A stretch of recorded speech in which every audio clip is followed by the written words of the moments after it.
നിങ്ങളൊക്കെ കൽപ്പിച്ചാലേ അത് രാജകൽപ്പന പോലെയല്ലേ? അപ്പൊ പിന്നെ ഞങ്ങൾ എന്താ ചെയ്യണ്ടേ?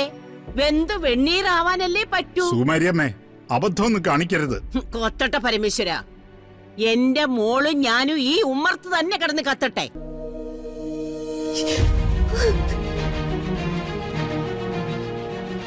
എന്നിട്ട് ആളുകൾ ഓടിക്കൂടട്ടെ.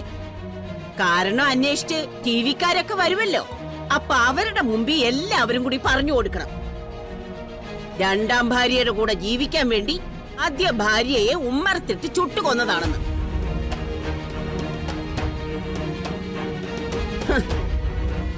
അപ്പൊ വരും പോലീസുകാര്. അവര് ചോദിക്കും നിങ്ങളോട് ന്യായോ നിയമോ ഒക്കെ. അപ്പോ അച്ഛനും അമ്മയും അമ്മൂമ്മയും ചേട്ടനും ചേട്ടത്തിയും ഒക്കെ നിരന്ന് നിന്നങ്ങോട്ട് പറഞ്ഞേക്കണം, എടാ വരുണേ, എന്റെ മോള് ചാകുന്നതിന്റെ കാരണം നീയും നിന്റെ ഈ കൂടെ നിൽക്കുന്ന എറണക്കെട്ടോളുവാ. നിനക്കൊക്കെ ശിക്ഷ കിട്ടുമ്പോ ഞാനും എന്റെ മോളും ഒക്കെ അങ്ങ് മുകളിലിരുന്ന് കാണും. അമ്മേ, അബദ്ധമൊന്നും കാണിക്കരുത് വെറുതെ. ദേവാ, നിങ്ങൾ ആരൊക്കെ വെറുത്താലും എന്റെ മോളോട് എനിക്ക് സ്നേഹം മാത്രമേ ഉള്ളൂ. അവള് ജീവിക്കണ്ടടാ. ഓർമ്മയും ബുദ്ധിയും ഇല്ലാത്ത അവസ്ഥയില് ഇവളിനി ജീവിക്കണ്ട. അമ്മ എന്തായി കാണിക്കുന്നേ? ചുറ്റുമുള്ളവരെ തിരിച്ചറിയാൻ പറ്റാത്ത അവസ്ഥയില് ഇവളിനി ജീവിക്കണ്ട. നിങ്ങൾ കണ്ടോ, എല്ലാവരും കണ്ണ് നിറഞ്ഞ് നോക്കി നിന്ന് കണ്ടോ. കത്തിക്കാൻ പോവാ ഞാനിവിടെ.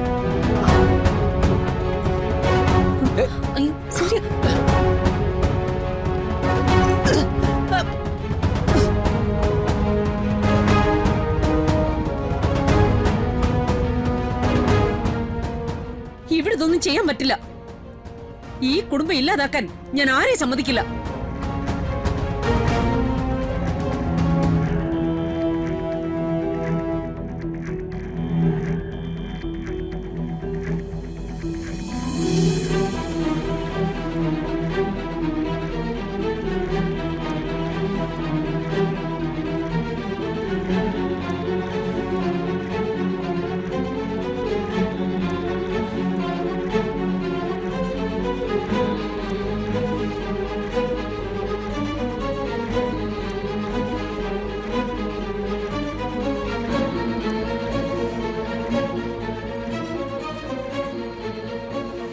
അച്ഛാ, ഇത് കണ്ടില്ലേ?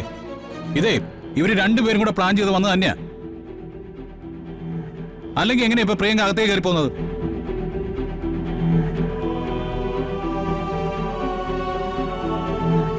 ചാവുവാണെങ്കിൽ ചാവട്ടെ, ഞാൻ കൊണ്ടുവന്ന് മുമ്പ് എടുത്തു തരാം നിങ്ങളെ. വരുൺ, ഇപ്പൊ ഇനി പ്രശ്നങ്ങളൊന്നും ഉണ്ടാക്കണ്ട. അച്ഛ പറയുന്നൊന്ന് കേക്ക്.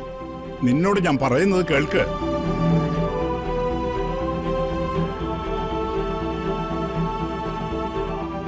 അവർക്ക് കത്തിത്തീരാൻ എളുപ്പമാ, പക്ഷേ അതോടൊപ്പം അവര് കത്തിക്കുന്നത് കണിമംഗലത്തിന്റെ അഭിമാനം കൂടിയാ. ഛേ!